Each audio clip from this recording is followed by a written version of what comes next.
Hello students, this is Dr. Shikha Gupta. Welcome to my channel Commerce Classes. Previous lectures में हम budget and budgetary control की theory कर चुके हैं. Flexible budget, cash budget and sales budget का numerical कर चुके हैं. अभी करते हैं एक प्रोडक्शन बजट का न्यूमेरिकल. प्रोडक्शन बजट हम क्यों बनाते हैं? प्रोडक्शन बजट हम इसलिए बनाते हैं जिससे हम फोरकास्ट कर पाएँ फ्यूचर में हमको कितनी यूनिट्स का या कितने प्रोडक्ट का प्रोडक्शन करना है. ठीक है, जिस तरह से सेल्स बजट में हम सेल्स को फोरकास्ट करते हैं, इसी तरह से प्रोडक्शन बजट में हम प्रोडक्शन को फोरकास्ट करते हैं, कितना प्रोडक्ट हमको फ्यूचर में बनाना है. ठीक, न्यूमेरिकल पढ़ते हैं. A manufacturing company submits the following figures for the first quarter of 2014 and 15. Sales दी हुई है यूनिट्स में अप्रैल, मई एंड जून की, और प्रोडक्ट है 3 एक्स, वाई एंड जेड. अप्रैल में सेल्स दी हुई है 25,000, मई में दी हुई है एक्स प्रोडक्ट की सेल्स 20,000, 30,000. सिमिलरली एक्स वाई की दी हुई है, इसी तरह से प्रोडक्ट जेड की भी दी हुई है. लास्ट में सेलिंग प्राइस दिया हुआ है 10 रुपीज, 20 रुपीज एंड 40 रुपीज. ठीक, एडिशनल इंफॉर्मेशन दी हुई है, टारगेट्स दिए हुए हैं for first quarter 2014-15.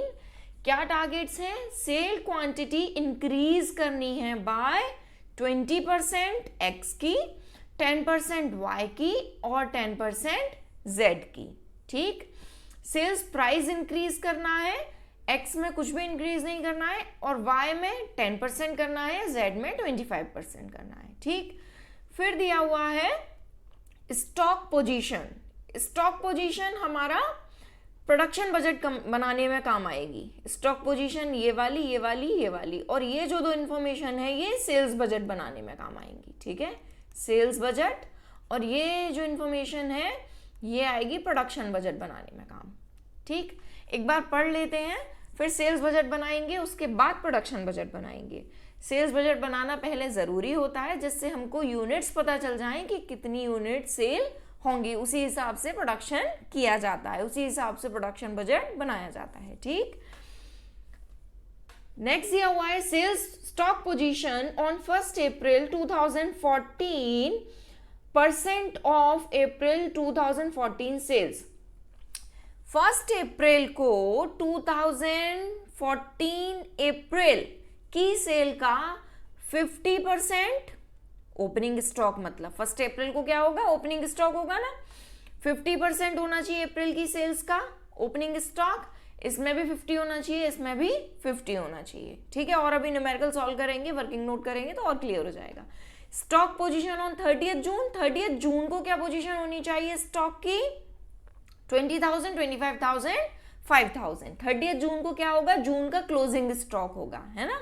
1 April means पहला तारीख है मंथ की, होगा ओपनिंग स्टॉक, और 30th जून है या 30th कोई तारीख है वो क्या हो जाएगी? Closing stock. इसी तरह से एक और दिया हुआ है stock position on end April and May percent of subsequent months sales. Next month की सेल का 50%, 50% एंड 50% अप्रैल और मई का क्या होगा? Closing stock. ठीक है, तो अप्रैल का closing stock next month means next month कौन सा हुआ अप्रैल के लिए? मई. मई का जो भी सेल्स होगी उसका स्टॉक अप्रैल में 50% हमको रखना होगा. ठीक है, एज अ क्लोजिंग स्टॉक. इसी तरह से मई में रखना होगा जून की सेल का 50%, और अभी वर्किंग करेंगे तो क्लियर हो जाएगा. You are required to prepare the sales and production budget for the first quarter of 2014 and 15. सबसे पहले सेल्स बजट बनाते हैं.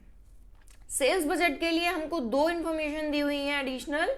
एक दी हुई है सेल्स क्वांटिटी इंक्रीज करनी है 20, 10, 10% से, और सेल्स प्राइस इंक्रीज करना है 10 एंड 25% से. ठीक है, वर्किंग करते हैं इसकी. फर्स्ट लिख लेते हैं कैसे वर्किंग करेंगे. वर्किंग नोट बनाते हैं एक. Product X product Y and product Z। ठीक, अप्रैल, मई एंड जून। प्रोडक्ट X की अप्रैल, मई और जून में कितनी कितनी सेल दी हुई है और उसमें कितना कितना ऐड करना है। अच्छा, प्रोडक्ट X में 10% से इंक्रीज था, इंक्रीज बाय 20% से था, सॉरी, और इन दोनों में 10% से था, increase by 10%, again increase by 10%। ठीक है, अब फटाफट से सेल लिखते हैं और उसमें 10% ऐड कर देंगे। 25,000, 20,000 एंड 30,000 एक्स प्रोडक्ट की। समझ गए ना कहाँ पर है ये वाली सेल ली है मैंने। 25,000, 20,000 एंड 30,000 एक्स प्रोडक्ट की अप्रैल, मई एंड जून वाली सेल। ठीक, लिख लेते हैं इसको। 25,000, 20,000 एंड 30,000। अब 25,000 का 20% प्लस करेंगे तो 25,000 का 20% कितना होगा, कैसे निकालेंगे। 25,000 का 20% ये आ जाएगा आपका 5,000। तो मैं डायरेक्ट यहाँ पर प्लस करती जा रही हूँ 20%। ठीक है, इसी तरह से अच्छा एडिशन क्या आ जाएगा 30,000। इसी तरह से 20,000 का 20% आएगा 4,000। ठीक, एडिशन हो जाएगा 24,000 प्लस इसका हो जाएगा 20% 6,000 और एडिशन हो जाएगा 36,000। क्लियर, एक लाइन ही खींच लेते हैं, इससे कंफ्यूजन नहीं होगा। चलिए नेक्स्ट है प्रोडक्ट Y। प्रोडक्ट Y की सेल है ये रही 30,000, 25,000 एंड 35,000 और इसमें एडिशन करना है 10% का इंक्रीमेंट है। लिख लेते हैं प्रोडक्ट Y का 30,000, 25,000 एंड 35,000। 10% प्लस करना है 3,000, एडिशन हो जाएगा 33,000। यहाँ करना है 10%, 2,500, ये हो जाएगा 27500, ये हो जाएगा 3,500 10% और एडिशन हो जाएगा 3,850। ठीक, चलिए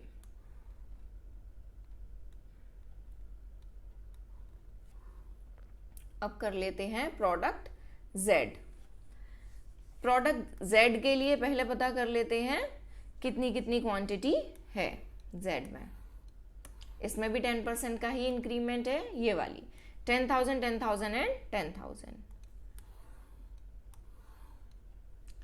ये दिया हुआ है आपको 10,000, 10,000 एंड 10,000 प्लस करना है 10%, हो जाएगा 1,000, एडिशन हो गया 11,000। सेम सब में होगा, 10,000 ही है तो 11,000 प्लस 1,000, एडिशन हो गया 11,000। ठीक है, ये 11,000। अब एक बार प्राइस और लिख लेते हैं। प्राइस में क्या चेंजेस, सेलिंग प्राइस में 10, 20 और 40 है सेलिंग प्राइस, और कितना कितना इंक्रीमेंट करना है Y और Z में करना है 10% एंड 25%। इसको भी कर लेते हैं फटाफट से, फिर इजी हो जाएगा सेल्स बजट बनाना। सेलिंग प्राइस X का सेम रहेगा 10 रुपीज, Y का 20% इंक्रीज हुआ है, सॉरी 10%, तो 20 का 10% कितना होगा 2 रुपीज। ठीक है, तो 20 प्लस 2 ये हो जाएगा 22 रुपीज। इसी तरह से Z का, Z में इंक्रीमेंट था 25% का, ठीक है, और इसका प्राइस था, सेलिंग प्राइस 40, सेलिंग प्राइस था 40, प्लस कर देंगे 40 का 25%, कितना होगा 40 प्लस 40 का 25% 10, ये हो जाएगा 50 रुपीज। ठीक है, प्राइस लिख लेते हैं फटाफट, 10, 22 एंड 50। सेलिंग प्राइस क्या हो गया 10, यहां आ जाएगा 10, यहां आ जाएगा 22 और यहां आ जाएगा 50। ठीक है, एक्स वाई एंड जेड। अब यूनिट्स लिख लेते हैं जल्दी से, कितनी कितनी आई, एक्स की यूनिट्स आई हैं, प्रोडक्ट एक्स की अप्रैल में 30,000, 24,000 एंड 36,000। ठीक है, इसी तरह से प्रोडक्ट वाई की यूनिट्स भी लिख लेते हैं, 33,000, 27,500 एंड 38,500। जेड की लिख लेते हैं 11,000, 11,000 एंड 11,000। ठीक है,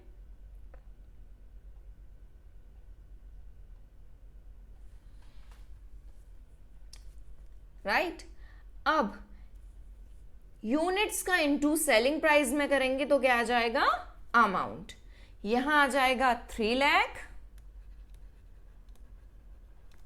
यहां आ जाएगा 2,40,000, यहां आ जाएगा 3,60,000। सिंपल। ठीक है, 33,000, 27,500 और 30,500 का 22 में मल्टीप्लाई करेंगे तब आएगा 7,26,000, 6,05,000 एंड 8,47,000। ठीक है, इसी तरह से 11,000 का 50 में इंटू करेंगे तब क्या आएगा, 5,50,000, 5,50,000 एंड 5,50,000। क्लियर। टोटल लिख लेते हैं, यूनिट्स का यहाँ आ जाएगा 90,000 यूनिट्स, यहाँ आ जाएगा 9 लाख, यहाँ आ जाएगा 99,000 यूनिट्स, अमाउंट का टोटल आ जाएगा 21,78,000। क्लियर। यहाँ आ जाएगा 33,000 और यहाँ आ जाएगा 16,50,000। ठीक है, ये बन गया हमारा सेल्स बजट। अब ये जो सेल्स बजट की फाइनल यूनिट्स आई है ना, इसका हम यूज करेंगे अपना प्रोडक्शन बजट बनाने में। क्लियर है। चलिए, प्रोडक्शन बजट का वर्किंग जो है हम नेक्स्ट पेज पे करते हैं। प्रोडक्शन बजट बनाने के लिए सबसे पहले कंडीशंस पढ़ लेते हैं क्या क्या है एक बार। ठीक, यहां से लेके स्टॉक पोजीशन ये पढ़नी है हमको मेनली। ठीक, अच्छा, इसकी वर्किंग भी करते जाएंगे साथ साथ। पहला दिया हुआ है stock position on 1 April 2014। 1 April 2014 को क्या पोजीशन होनी चाहिए, 2014 अप्रैल की जो सेल है, 2014 छोड़ो, 2014 चल ही रहा है, अप्रैल की जो सेल है उसका 50% हमको 1 अप्रैल को स्टॉक रखना है। मींस 1 अप्रैल को कौन सा स्टॉक हुआ, ओपनिंग स्टॉक। ठीक है, ये फॉर्मेट मैंने बना के रखा है, इसमें बाद में फिगर्स फिल करेंगे, अभी पहले वर्किंग करते हैं। तो एक बार 1 अप्रैल की सेल देखते हैं क्या है, वर्किंग बना लेते हैं पहले क्या होगी। स्टॉक पोजीशन की बात कर रहे हैं हम यहाँ पर, स्टॉक पोजीशन।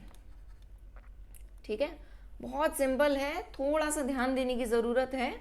स्टॉक पोजीशन की बात कर रहे हैं हम। अब यहां पर स्टार्ट करते हैं 1 अप्रैल की, एज ऑन, ये फर्स्ट नंबर की वर्किंग है, as on 1 April.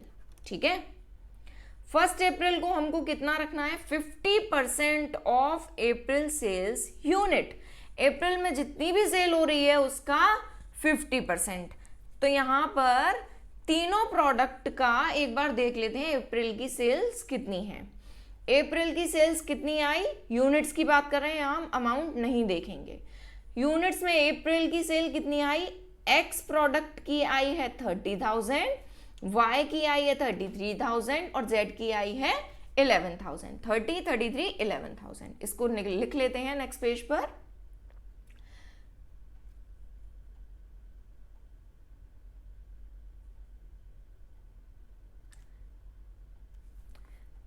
Product X, Y and Z.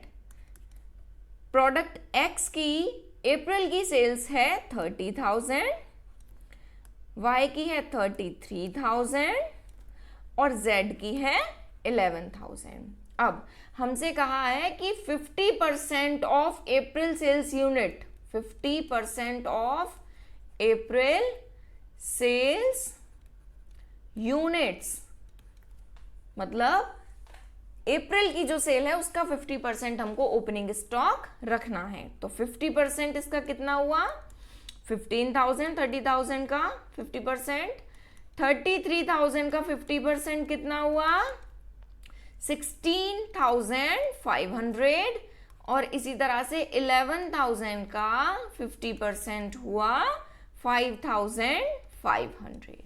Clear? चलिए, ये हो गया हमारा 1 अप्रैल को क्या रहेगा स्टॉक। अच्छा, इसको साथ के साथ फिल भी करते जाते हैं, इजी रहेगा थोड़ा समझने में।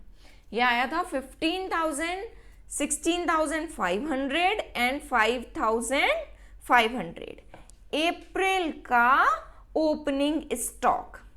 ठीक है, तो अप्रैल का ओपनिंग स्टॉक सबका कहां पर आएगा, प्रोडक्ट एक्स का ओपनिंग स्टॉक 15,000 आएगा यहां पर, प्रोडक्ट वाई का ओपनिंग स्टॉक आएगा अप्रैल वाला यहां पर, जो कि था 16,500। ये फॉर्मेट में मैंने कुछ नहीं किया है, सेल्स लिखी है, क्लोजिंग स्टॉक को ऐड करेंगे, जो भी आएगा उसमें से ओपनिंग स्टॉक को माइनस करेंगे, हमको पता चल जाएगा कि हमको प्रोड्यूस कितना करना है प्रोडक्ट। ठीक है, फॉर्मेट बनाने में कुछ भी नहीं है, सिंपल सा है, सेल्स प्लस क्लोजिंग स्टॉक, जो भी प्लस करके आए उसमें से माइनस कर देना ओपनिंग स्टॉक, पता चल जाएगा हमको प्रोडक्शन कितना करना है। ठीक है, इसी तरह से प्रोडक्ट जेड का अप्रैल का ओपनिंग स्टॉक आएगा 5,500। ठीक है, अच्छा, इनकी सेल्स भी लिखते जाते हैं साथ साथ, फिर हमको पीछे नहीं जाना पड़ेगा, एक बार में देख लेते हैं। अप्रैल, मई, जून प्रोडक्ट एक्स की 30,000, 24,000, 36,000। इसी तरह से प्रोडक्ट वाई की है अप्रैल, मई एंड जून की 33,000, 27,500 एंड 38,500 और प्रोडक्ट जेड की है 11,000 ईच। ठीक, लिख लेते हैं इनको। प्रोडक्ट एक्स की सेल्स 30,000, 24,000 मई की और जून की है 36,000। ठीक है, प्रोडक्ट वाई की 33,000, मई की है 27,500 एंड जून की है 38,500। क्लियर? इसी तरह से प्रोडक्ट जेड की अप्रैल, मई एंड जून की तीनों की है 11,000। ठीक, अब दूसरी कंडीशन पढ़ते हैं। दूसरी कंडीशन क्या थी, ओपनिंग स्टॉक तो आ गया अप्रैल वाला। दूसरी कंडीशन है stock position on 30th June. 30th जून को बाद में करेंगे, स्टॉक पोजीशन ऑन ये अप्रैल और मई का क्लोजिंग स्टॉक पहले देख लेते हैं ना, जून बाद में आएगा ना, पहले अप्रैल और मई का देखते हैं। अप्रैल और मई का क्या लिखा हुआ है, stock position on end April and May percent of subsequent months sale 50%, 50% and 50%। Next month की जो सेल है उसका 50% हमको इस मंथ में, मींस इस मंथ मीन अप्रैल और मई में 50% क्या रखना पड़ेगा, क्लोजिंग स्टॉक। ठीक है, product X, product Y and product Z का, तीनों का। तो देखते हैं इसकी वर्किंग कैसे होगी। सेकंड वर्किंग करते हैं। एज ऑन 30th अप्रैल, अभी हम बात कर रहे हैं अप्रैल के क्लोजिंग स्टॉक की, ठीक है। तो अप्रैल में उसने क्या लिखा है, सब्सिक्वेंट मंथ का, मींस नेक्स्ट मंथ की सेल का 50% अभी हमको क्या रखना पड़ेगा, एज अ क्लोजिंग स्टॉक। तो 50% of May 2000, 50% of sale units of May 2014, 50% of sale units of May, इतना लिख लो, ठीक है। तो May की कितनी कितनी यूनिट्स हैं अभी देखते हैं, X, Y and Z। May की सेलिंग यूनिट का 50% क्लोजिंग स्टॉक है। तो May की सेलिंग यूनिट देखते हैं कितनी है, तीनों प्रोडक्ट की 24,000, 27,500 एंड 11,000, ठीक है। लिख लेते हैं 24,000, 27,500 एंड 11,000, तीनों का 50% कितना आएगा, इंटू 50% इंटू 50%, ठीक है। कितना कितना होगा ये, 24,000 का 50% 12,000, 27,500 का 50% 13,750 एंड 11,000 का 50% 5,500, ठीक है। ये क्या आया, अप्रैल का क्लोजिंग स्टॉक, ठीक है। इसको आप चाहो तो यहाँ ब्रैकेट में लिख लो, ये था ओपनिंग स्टॉक अप्रैल का और ये आ गया क्लोजिंग स्टॉक अप्रैल का, ठीक है, अप्रैल का है। चलिए अब इसको लिख लेते हैं, क्लोजिंग स्टॉक 12,000, 11, 13,750, 5,500 अप्रैल का क्लोजिंग स्टॉक है, ठीक। तीनों प्रोडक्ट का लिख लेते हैं, क्लोजिंग स्टॉक में जाएंगे, अप्रैल में जाएंगे और यहाँ लिखना है हमको 12,000 प्रोडक्ट X का, प्रोडक्ट Y का अप्रैल का क्लोजिंग स्टॉक आ रहा है 13,750 और इसी तरह से प्रोडक्ट Z का अप्रैल का क्लोजिंग स्टॉक आ रहा है 5,500, ठीक है। अब आते हैं नेक्स्ट कंडीशन क्या थी, इसी में ही लिखा हुआ था, मई के लिए भी था ये। तो मई के लिए क्या होगा, जून की जितनी भी सेल होगी उसका 50% हमको मई में क्लोजिंग स्टॉक रखना पड़ेगा। तो जून की सेल चेक कर लेते हैं पहले, ऊपर नहीं जाना पड़ेगा। फिर जून की सेल है हमारी 36,000, 38,500 एंड 11,000, ठीक। कर लेते हैं इसको भी,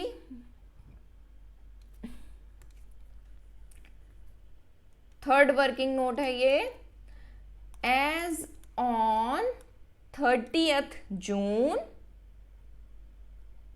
sorry, as on 31st May, as on 31st May 2014, क्या रखना है इसमें, 50% of sales units of June, जून की सेल्स यूनिट का 50% हमको इसमें रखना होगा, X, Y एंड Z, ठीक है। सेल कितनी कितनी थी इनकी, इनकी सेल थी 36,000, 38,500 एंड 11,000, ठीक है। Z की, Z को थोड़ा नीचे लिख लेते हैं, ये हो जाएगी Z की, ठीक। अभी इनके फटाफट से 50% ले लेते हैं, 50% इंटू 50% इंटू 50%, कितना कितना आ जाएगा, 36,000 का 50% 18,000, 38,500 का 50% 19,250 एंड 5,500, सेम, ठीक है। लिख लेते हैं इसको, ये है मई का क्लोजिंग स्टॉक तीनों प्रोडक्ट का, ठीक है। तो मई का क्लोजिंग स्टॉक तीनों प्रोडक्ट का क्या क्या आ रहा है, 18,000। प्रोडक्ट एक्स का, प्रोडक्ट वाई का क्लोजिंग स्टॉक क्या आ रहा है, 19,250 एंड 5,500 जेड का, ठीक है, 5,500। चलिए लास्ट कंडीशन क्या है जो हमने बीच में भी छोड़ दी थी जून वाली, वो है स्टॉक पोजीशन ऑन 30 जून 2014 20,000 25,000 5,000। इसने हमको ये यूनिट्स बता ही दी हैं कितनी कितनी यूनिट्स रखनी है, तो इसको तो डायरेक्टली लिख लेते हैं। प्रोडक्ट एक्स की जून में क्लोजिंग स्टॉक कितना रखना होगा, 20,000। इसी तरह से जून में प्रोडक्ट वाई का closing stock 25,000 and product Z का 5,000। क्लियर है? तो ये दो फिगर तो आ गई, इनका एडिशन भी आ जाएगा हमारे पास, कितना कितना होगा, ये आ जाएगा 42,000, ये आ जाएगा 42,000 अगेन, ये आ जाएगा 56,000, ये आ जाएगा 46,750, ये आ जाएगा 46,750 अगेन, ये आ जाएगा 63,500,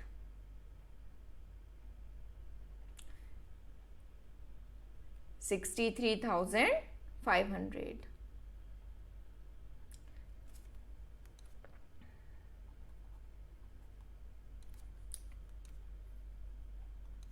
$63,500, ठीक। ये आ जाएगा 16,500, ये भी आ जाएगा 16,500 और ये आ जाएगा 16,000, ठीक। अब हमारे पास अप्रैल का ओपनिंग स्टॉक तीनों प्रोडक्ट का है। अब मई का ओपनिंग स्टॉक क्या होगा, जो अप्रैल का क्लोजिंग स्टॉक होगा, जो अप्रैल का क्लोजिंग स्टॉक होगा वो मई के लिए क्या होगा, ओपनिंग स्टॉक। अप्रैल का क्लोजिंग स्टॉक मई के लिए ओपनिंग स्टॉक, अप्रैल का क्लोजिंग स्टॉक मई के लिए ओपनिंग स्टॉक। इसी तरह से मई का क्लोजिंग स्टॉक जून के लिए ओपनिंग स्टॉक, मई का क्लोजिंग स्टॉक जून के लिए ओपनिंग स्टॉक, मई का क्लोजिंग स्टॉक जून के लिए ओपनिंग स्टॉक, ठीक है। इन तीनों को लिख लेते हैं, 12,000 और ये 18,000। मई का क्लोजिंग स्टॉक जून के लिए ओपनिंग स्टॉक हो जाएगा, तो यहाँ लिख देंगे 18,000, यहाँ आ जाएगा 13,750, 13,750, ये आ जाएगा 19,250, ये आ जाएगा 5,500, यहाँ भी आ जाएगा 5,500। सिंपल। अब आती है बात प्रोड्यूस कितना करना है। 42,000 में से ये जो सेल और क्लोजिंग स्टॉक प्लस करके ये जो भी फिगर्स आई हैं इनमें से ओपनिंग स्टॉक को माइनस कर दिया जाएगा, तब आ जाएगा हमें प्रोडक्शन कितना करना है। माइनस करके आ जाएगा, यहाँ आएगा 27,000, यहाँ आ जाएगा 30,000, ये आ जाएगा 38,000, ये आ जाएगा 30,250, ये आ जाएगा 33,000, ये आ जाएगा 44,250, ये आ जाएगा 11,000, अगेन 11,000, ये आ जाएगा 10,500, ठीक है। सिंपल। ये लाइंस जो मैंने यहाँ ड्रॉ की है ना ओपनिंग और क्लोजिंग वाली, ये आपको ड्रॉ नहीं करनी है एग्जाम में, ये आपको सिर्फ मन में सोच लेना है, ठीक है। अच्छा, ये तो मैंने बनाया पार्ट 1। अब पार्ट 2 बनाएंगे जिसमें हमको कुछ नहीं करना है, सिंपल इसको और थोड़ा क्लियर करके सिर्फ ये बता देना है कि हमको प्रोडक्शन करना कितना है। ये तो पूरा बजट बना लिया हमने, सारी कंडीशंस के साथ में बनाया। अब हम एक फाइनल फिगर ये बताएंगे कि हमको प्रोडक्शन कितना करना है। प्रोडक्ट एक्स का अप्रैल मई और जून में कितना प्रोडक्शन करना है, प्रोडक्ट वाई का अप्रैल मई एंड जून में कितना प्रोडक्शन करना है, इसी तरह से प्रोडक्ट जेड का अप्रैल मई एंड जून में कितना प्रोडक्शन करना है। कुछ नई चीज नहीं है, इसी में से ही फिगर लेंगे। प्रोडक्ट एक्स का ये है 27, 30 और 38,000 अप्रैल मई एंड जून का, तो यही लिख देनी है 27,000, प्रोडक्ट एक्स का मई में प्रोडक्शन कितना है 30,000, प्रोडक्ट एक्स का जून में कितना प्रोडक्शन है 38,000, ठीक है। टोटल करेंगे तो आ जाएगा 95,000। क्लियर। नेक्स्ट है वाई का अप्रैल मई एंड जून में कितना कितना प्रोडक्शन है 30,250, 33,000 एंड 44,250। टोटल आ जाएगा 1,75,000। ठीक। नेक्स्ट है प्रोडक्ट जेड का, ये आ जाएगा 11,000, 11,000 एंड 10,500। 11,000 एंड 10,500। टोटल आ जाएगा 32,500। ठीक है। इसी तरह से हमारा और कोई भी क्वेश्चन आता है हम उसको ऐसे ही सॉल्व करेंगे। कंडीशंस पढ़नी है आपको, कैसे क्या कंडीशंस आ रही हैं, बहुत सिंपल होती हैं कंडीशन। ये सिर्फ हमको कंफ्यूज करने के लिए थोड़ा सा घुमा घुमा के बताते हैं और कुछ भी नहीं है। आप इसको सिंपल तरीके से पढ़िए और जिस तरह से आपको इजी लगता है वर्किंग नोट बनाइए और अपने क्वेश्चन को सॉल्व करिए। ठीक। चलिए, आई होप आपकी वीडियो समझ में आया होगा। Thanks for watching. Bye bye.